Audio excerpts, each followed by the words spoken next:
Hello everyone, I'm back. In this video, what we will be doing is to learn about Mohr Circle. Over the past few classes, we had learned how to solve compound stress problems using the analytical approach, right? We had derived the stress transformation equations for normal stress sigma n, shear stress tau t.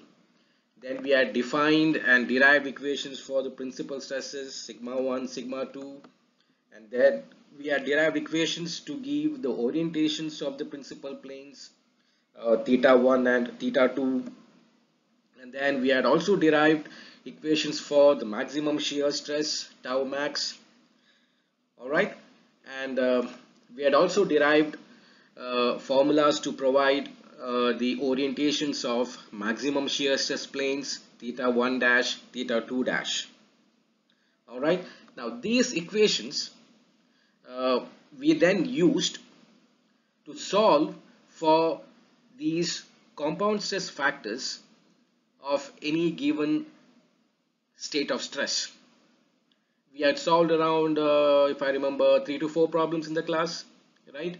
Okay. Now, what we will be doing is we will now the same problems using what is termed as Mohr's circle. This is a very simple and very effective graphical tool using which we can perform the stress transformations. And the Mohr goes after the German engineer Otto Mohr.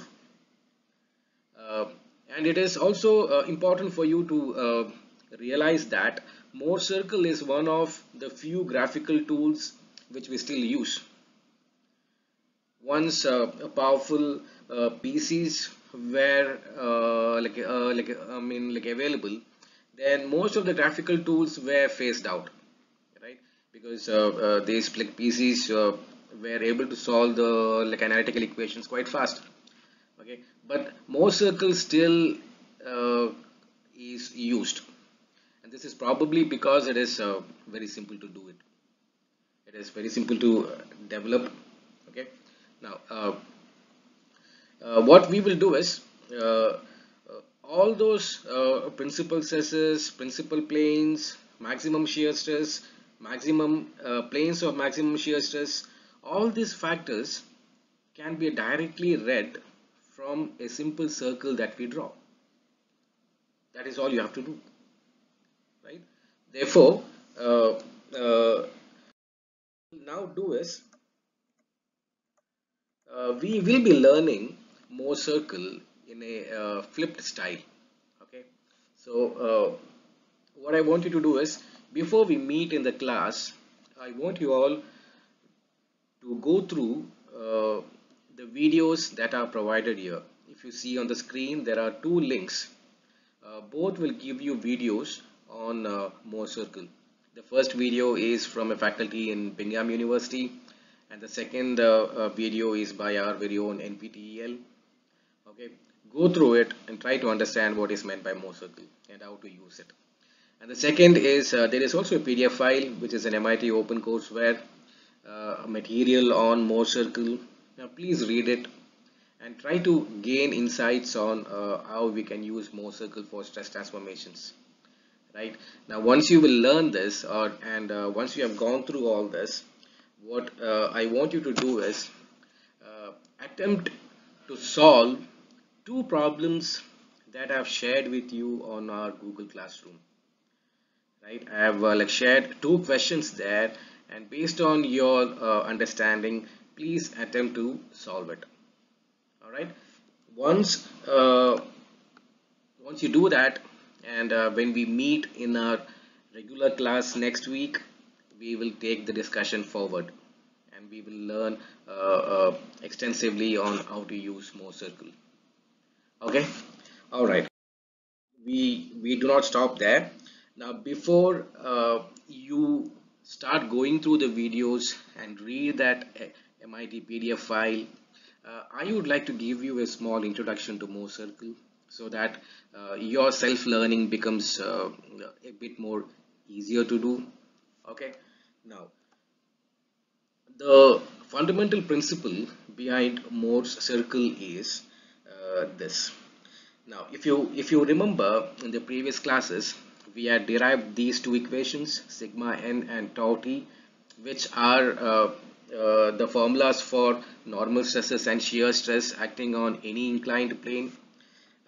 Now, if I will rearrange the first equation to the form shown in equation 3 and then follow it up with squaring and adding equations 3 and 2.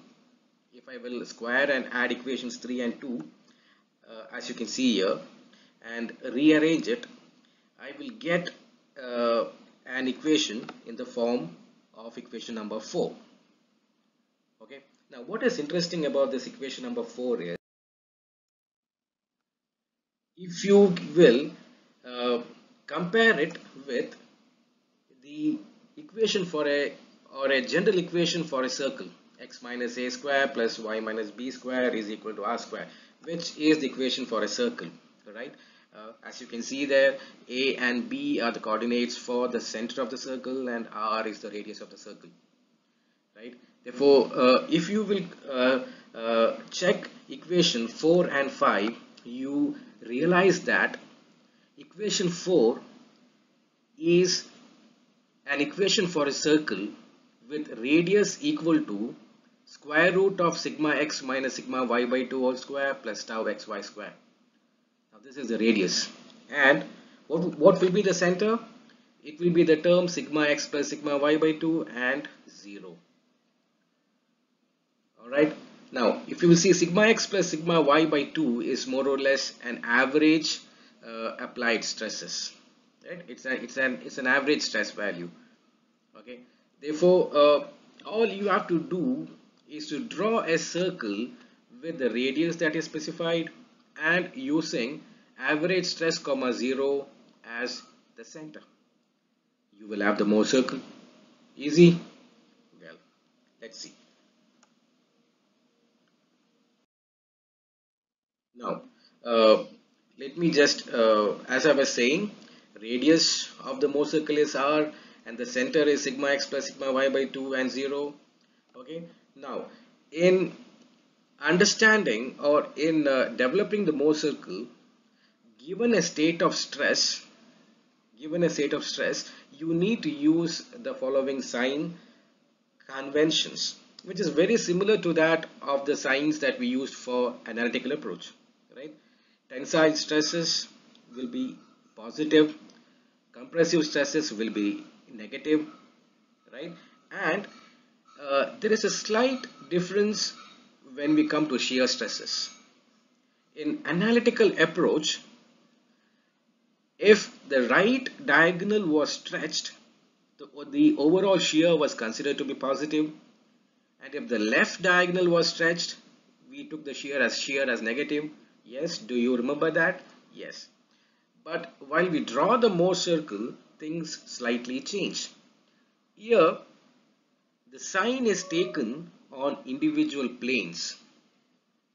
Now, if you will see the reference plane, that is the vertical plane on the left side, the shear that act is going up, or I can say that the shear stress is acting anti-clockwise. Hence, its sign will be negative. Whereas, if you will consider the top horizontal plane, where you can see that the shear stress is acting towards the right, which can then be considered to be clockwise, the stress is positive. The shear stress is considered as positive, right? Therefore, while we draw Mohr circle, individual planes on the state of stress will be considered as positive and negative depending on whether they are clockwise or anti-clockwise. Okay. Now, let us assume a state of stress. Right. Now, this is a general two-dimensional plane stress system with normal stresses sigma x and sigma y. Both, as you can see in the figure, is tensile stresses, then you have shear stresses tau xy. Okay, now for this given state of stress, you have to draw a Mohr circle such that the center is sigma x plus sigma y by 2 and 0, and the radius is r is equal to root of sigma x minus sigma y by 2 whole square plus tau xy square. Okay, and the sign conventions as we discussed earlier is given here. Now the Mohr circle is drawn on a Cartesian coordinate system such that the x-axis will mark normal stresses and y-axis will be for shear stresses. Alright, now where do we begin to draw the circle? Right, now what you will do is the vertical face V. Now if you see the vertical face V, it has got a normal stress of sigma x and it has got a shear stress of minus tau xy. Okay, now what we will begin to do is this coordinate plus tau minus tau xy will be located in the xy plane. Okay, therefore we mark the plane with normal stress sigma and shear stress tau xy on the sigma tau plane. Similarly, we will also locate horizontal face H.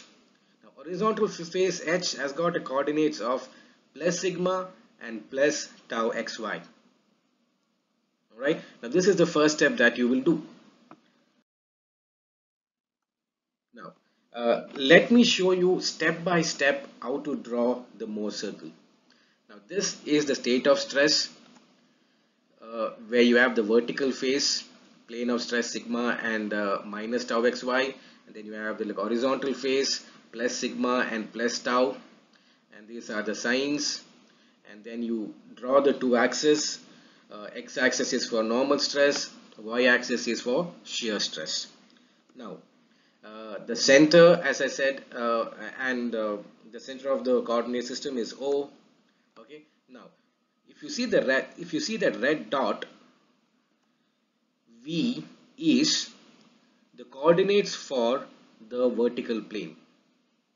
What that means is the vertical plane that you see on the state of stress is now expressed as a dot in the sigma tau plane.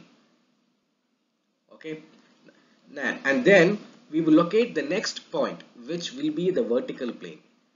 Which will be the horizontal plane. Horizontal plane coordinates are plus sigma and plus tau xy. Okay, therefore, depending upon the normal and shear stresses that exist on the vertical and horizontal plane, you will be able to locate them on the xy plane. Now once you locate these 2 points, join them, right, and the point where this line intersects the x-axis, we will consider it as the center of the Mohr circle. Why? Because we know that the center of the Mohr circle is average stress sigma x plus sigma y by 2, and the y coordinate is 0.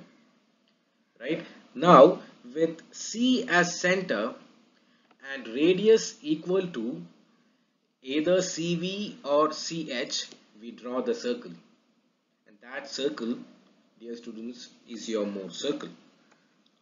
Right? Radius r is equal, and if you will see, the radius r is then equal to sigma x minus sigma y by 2 whole square plus tau xy square. Okay, now then moving on, we will identify the maximum stress along x-axis, and we identify it as point A, which is the right extreme point on the x-axis. Okay, similarly, we will also identify the minimum normal stress value, or denoted by point B, and the distance is read as OB. Alright, we will then go ahead and identify a point which denotes the maximum positive shear along the y-axis. We term it as point S. Then going down, we will also mark S dash. Okay.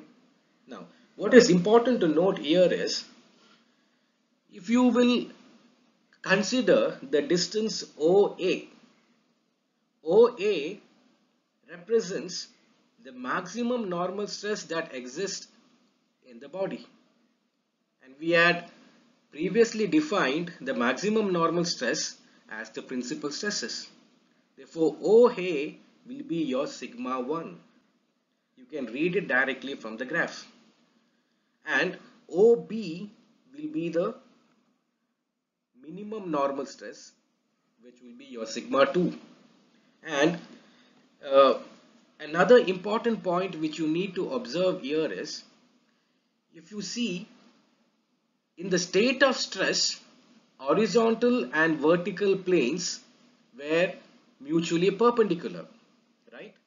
But the same two planes, when marked in the Mohr circle as points V and H, they are separated by 180 degrees, right? Because they are at both ends of the straight line.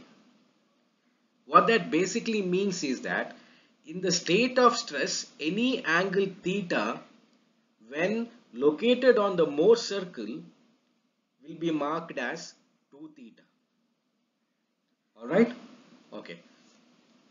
Now, if you see angle VCA, VCA represents the angle of the principal plane A from the vertical plane V, which is what we denote as theta 1. Okay. Similarly, the minor principal plane is at point B, and the angle from the reference vertical plane anti-clockwise all the way to B will be your angle theta 2, or location of minor principal plane B. Now, in the same way, we can see that the maximum shear stress exists at point S and S dash. Now, if I read the coordinate, y coordinate of point S and S dash, that will be the plus and minus values of maximum shear stress. Okay. Now, what is the angle between the reference plane V and the maximum positive shear plane S? It is denoted as theta 1 dash. Similarly, the angle between V and negative maximum shear stress S dash is theta 2 dash. But since I am marking it clockwise, I will take it as minus theta 2 dash. Alright. Therefore, the distance OA is your principal stress sigma 1. OB, which is the minimum normal stress, is your sigma 2. Angle VCA is equal to theta 1. Angle VCB is equal to theta 2. CS is positive maximum shear. CS dash is negative maximum shear. Angle VCS is equal to theta 1 dash, and angle VCS dash is equal to theta 2 dash. Alright, so this is how we draw Mohr's circle. Now, I want you to go back and go through the video links that are shared with you and read the PDF file, and based upon the information that you have learned, please try to solve the two problems that I've shared with you in our Google Classroom. I'll see you next class. Bye bye.